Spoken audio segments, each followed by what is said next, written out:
Hi everyone, Jody with the Ring Lord here. Welcome to Season 3, Episode 1 of our Beginner Weave series. This is Ravensara.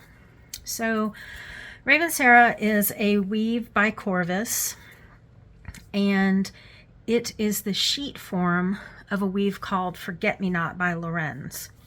So Forget Me Not would be one chain, and then these side rings would be alternating, one here, one here, one here, one here, one here, one here, one here, etc. So we are going to make the sheet form Ravensara, but you could also use this video to learn how to make the Forget Me Not version as well. The ring size I am using in this video is 16 gauge SWG 1.6 millimeter wire, 5/16 of an inch internal diameter for the large rings, and 16 gauge SWG 7/32 of an inch excuse me, in these small rings. To make this weave, you will need to go ahead and make a length of 2 and 2 chain.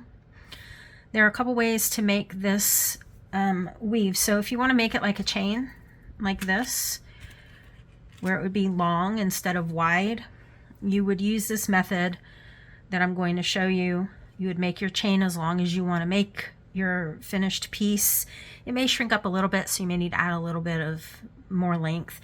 But if you want to do it horizontally, you can also do that. So that would be like taking this and making units this way instead. So this weave is expandable horizontally and vertically. So go ahead and get your 2 and 2 chain ready, and then you're going to need open rings for the rest of the weave. So if you want to go ahead and open them now, you can, or you can open them as you go.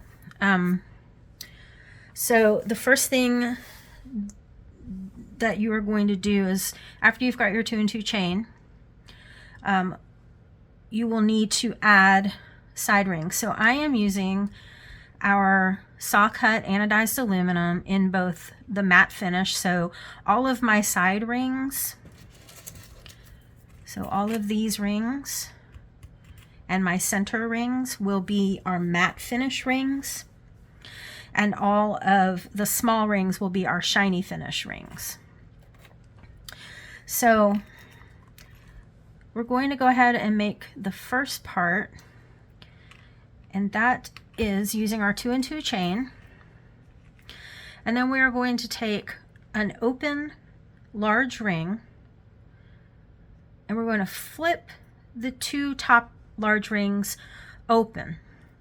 You're going to take your open large ring and go through one of those small rings and close. Okay, now this is what it should look like.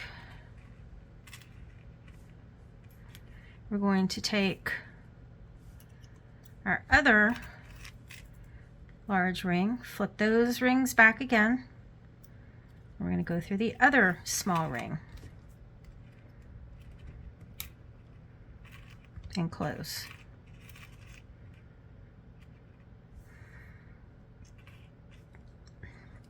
So we're going to continue down the line doing that. The difference here, or not the difference, but what I want to make you aware of, when you do your next pair of rings, you're still going to kind of open the 2 rings so you can get to the small rings. Your ring still only goes through one of the small rings. So we're going through orange. It does not also go through red. This weave, this ring in this weave is sort of open. It's not connected to 2 rings, so it has a little bit of movement is what I mean. Okay, so we're going to do that same thing on the other side for our orange rings. So I'm splitting the frost rings open, and I am only going through that small orange ring. So the ring is always between the frost rings, never through them. So this is what we have now. We do not have matte yellow anodized aluminum, so I'm using gold, and it's fine. It won't, you'll barely see the difference in the finished picture, in the finished piece, unless you're looking for it. So again, this ring only goes through one ring, goes through the yellow small rings.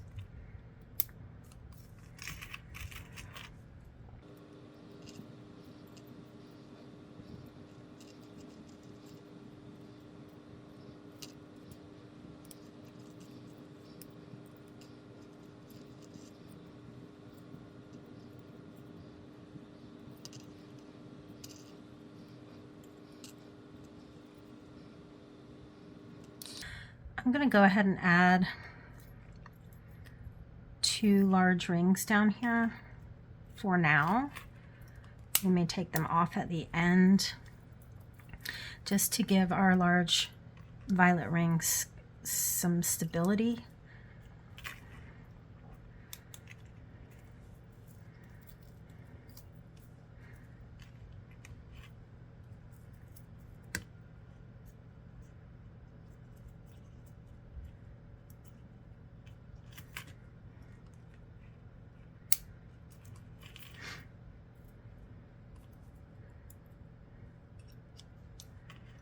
Okay, so we are at the last string, and we have finished 1/2 of our bracelet, or our piece, whatever you're making. So I want to take a minute, word about my pliers. These are Tronex made for mailers pliers. I use these for 95% of the chainmail that I make. I like them because they have a wide jaw and a long jaw. We also sell these in a short jaw version. They're about that long. But you'll notice that these are very thin at the tips, which I really like because it allows me to get into tight spaces. I am also working on a piece of crocodile embossed vinyl. This is not what I usually work on, but I do this to give you a white surface so you can kind of see and the lighting is better. I usually work on a bead mat because it has some give to it, and I don't really like to put my pliers down, so that allows me to pick the rings up without putting my pliers down. Up here at the top, I'm going to go ahead and add 2 rings to close this, and notice I am not going through the red rings, I'm only going through the frost rings.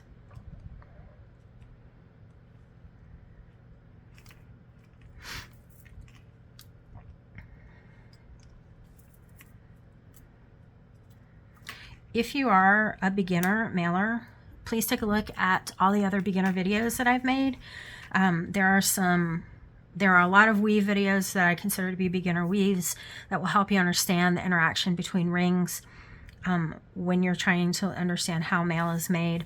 We also have a video of how to open and close jump rings, and I highly recommend that video because it is really important that you understand the correct way to open and close rings. Okay, our next step is to take a small open red ring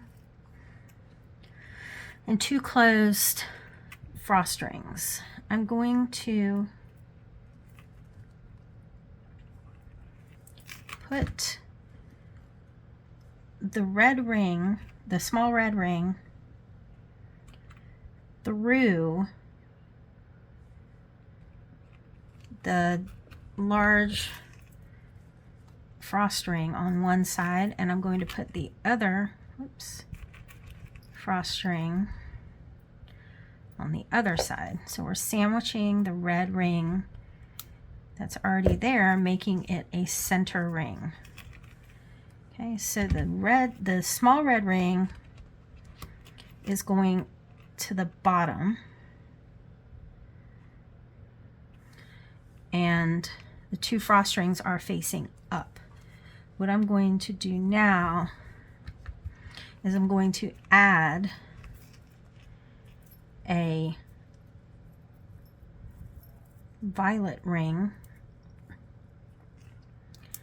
to the two rings, the two frost rings, not going through the large red ring. This will make sense in a moment. Actually, you can go ahead and add the two violet rings.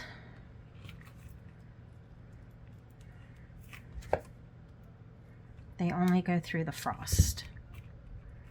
Okay, so it should look like this right now. Now, we are going to open a large frost ring, and that is going to go through the red ring, the small red ring. Okay, and we're going to flip this over, and we're going to, oops. We need to add a frost ring to the other side so that it sandwiches the orange ring, the second set of rings. So we're going to do this.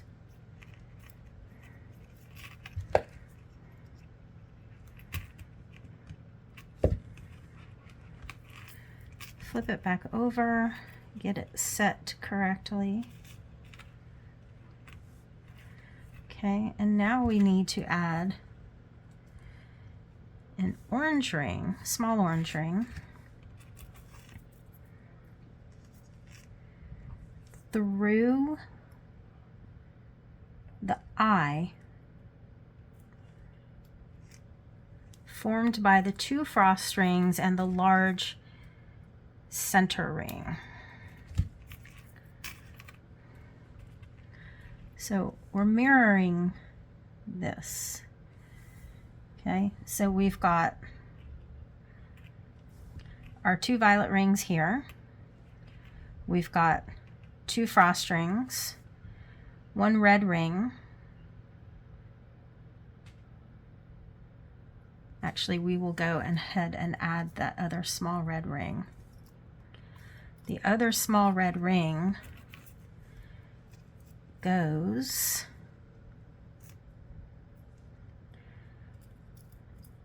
through the second pair of frost rings and the first pair. And this ring is the anchor for the side ring that we will add in a moment. So we're going to go ahead and add the other orange ring. All right, we're going to just add it right through the two frost rings.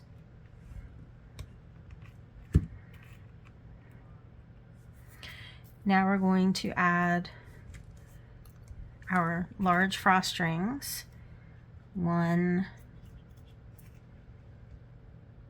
here. And then we will flip the piece over, add one on this side,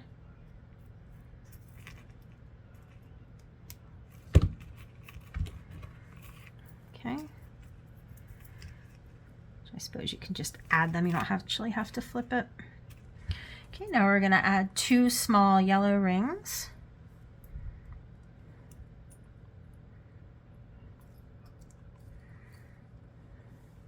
And one of these will go through the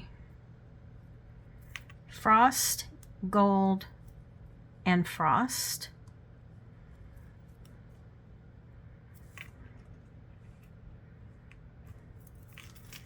Okay, so it went through these two rings that are sandwiching this gold ring inside, and then we're going to open another small yellow and just add it to the two frosts themselves. Okay. Again, we're adding two large frost rings. And this time I'm not going to flip it. I don't actually think it's necessary. We have enough movement to be able to get these to go where we want. Okay, so that's our 2 frost. We're going to situate one on top of the green ring and the other behind it. Grab a small open green ring. Place it through the eye formed by the green frost.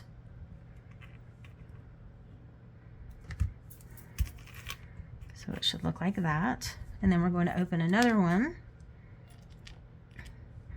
and put it only through the 2 frost rings.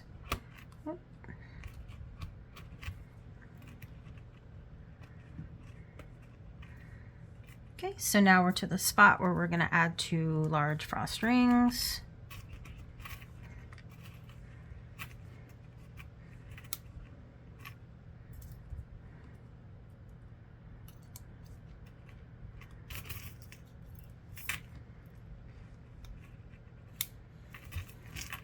Going to open a small blue ring, form the eye by sandwiching the blue ring, and now we're going to put the small ring through all 3 of those rings. So that was frost, blue, frost. Okay, I'm going to open another blue ring, add it just through the frost rings.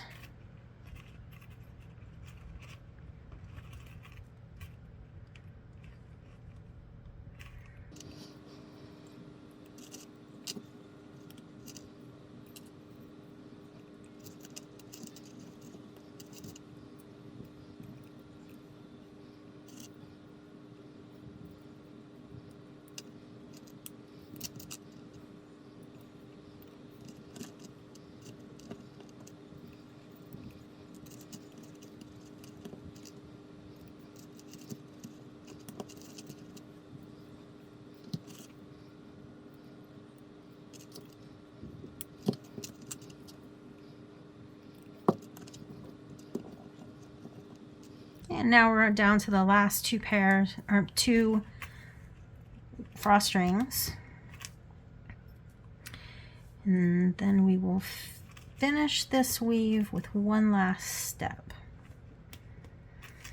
So when we first made this column, we went through and added side rings, the large side rings. So that's what we're going to do now, and it's exactly the same process.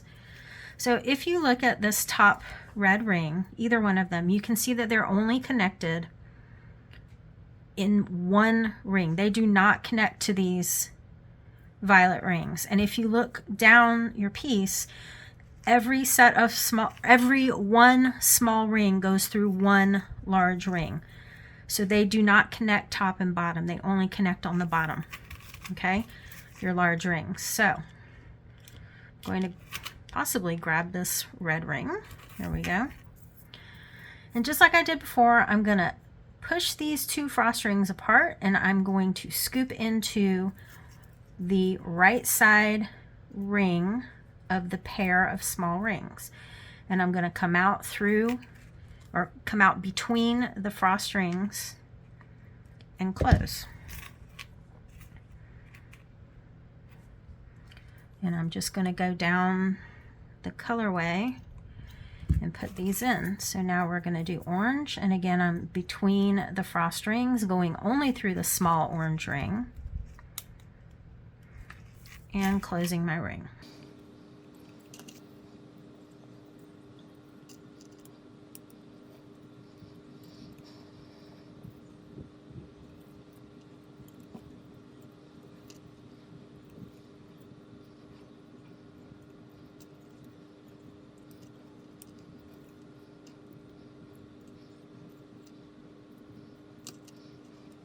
Okay, so we are finished with this weave. Again, you can make it as long or as wide as you want to. You can also replace these rings with smaller rings if you want to. Also, there are a couple ways to clasp this. If you have a tube clasp, you could put each of these rings, these violet rings, into a loop of the tube clasp. So get one that's got at least 4 loops, and then you would just pull these apart and put them in the loops. At the end here, you could probably put these into the loops for the other side of the tube clasp. The other thing you could do is, if you want to use a lobster clasp, you can simply put a ring through the 4 rings at the top. Now it depends on which way the loop on your lobster is oriented, so you may need another ring here to get the rings to orient correctly with the lobster. But this is certainly a way you could do it, and then you could kind of do the same thing down here. Take these last rings off and put 1 ring at the bottom. Anyway, that's Ravensara. If you have any questions about an order, a product, the website, please contact customer service at orders@TheRingLord.com. If you have questions about a weave, a tutorial, you need help with a project, please email us at projecthelp@TheRingLord.com. I hope this video has been helpful, and I hope you have a great day.